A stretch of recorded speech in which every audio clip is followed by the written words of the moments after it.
ലോക്സഭാ തെരഞ്ഞെടുപ്പിന് മുൻപ് വ്യാജ സത്യവാങ്മൂലം നൽകി തൃശൂരിലേക്ക് വോട്ട് മാറ്റിയെന്ന പരാതിയിൽ പോലീസ് സുരേഷ് ഗോപിക്കെതിരെ അന്വേഷണം ആരംഭിച്ചിരുന്നു. സുരേഷ് ഗോപിയുടെ സഹോദരൻ സുഭാഷ് ഗോപിക്ക് തൃശൂരിനു പുറമെ കൊല്ലത്തും വോട്ടുണ്ടെന്ന രേഖകളും പുറത്തുവന്നു.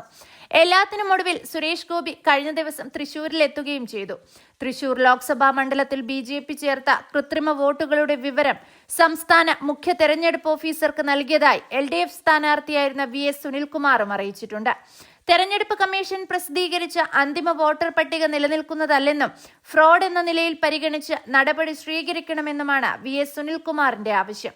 തൃശൂരിലെ വോട്ടർ പട്ടികയിലെ ക്രമക്കേടുമായി ബന്ധപ്പെട്ട് മുഖ്യ തെരഞ്ഞെടുപ്പ് ഓഫീസർക്ക് അയച്ച കത്തിന്റെ മറുപടി നൽകിയ ശേഷം തിരുവനന്തപുരത്ത് മാധ്യമങ്ങളെ കാണുകയായിരുന്നു VS സുനിൽകുമാർ. നിയമം ലംഘിച്ച് BJP 10,000-കണക്കിന് വോട്ടുകളാണ് വ്യാജമായി ചേർത്തത്.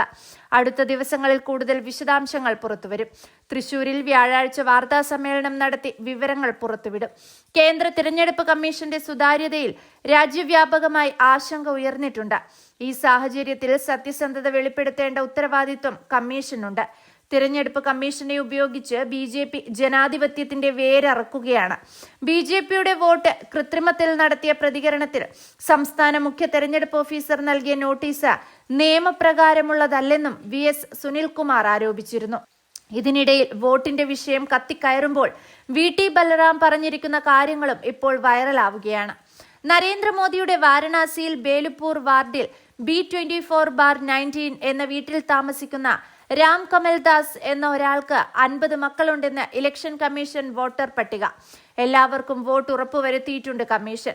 അതിനെന്താ, മഹാഭാരതത്തിൽ ധൃതരാഷ്ട്രർക്കും കാന്താരിക്കും കൂടി 101 മക്കളുണ്ടായിരുന്നില്ലേ എന്ന് ഹോമോസംഗീസ് എന്ന സ്പീഷീസിൽപ്പെട്ടവർ വക മറുചോദ്യം.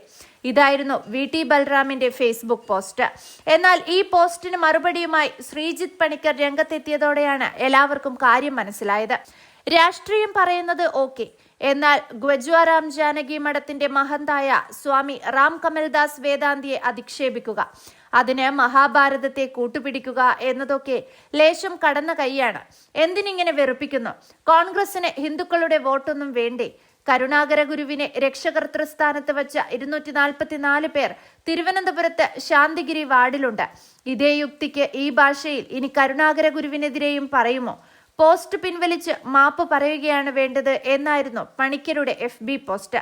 സ്വാമി റാം കമൽദാസ് വേദാന്തി യഥാർത്ഥത്തിൽ ഒരു മഠത്തിന്റെ മഠാധിപതിയാണ്. അതിൽ ചേർത്തിരിക്കുന്ന 50 പേർ സന്യാസിമാരും.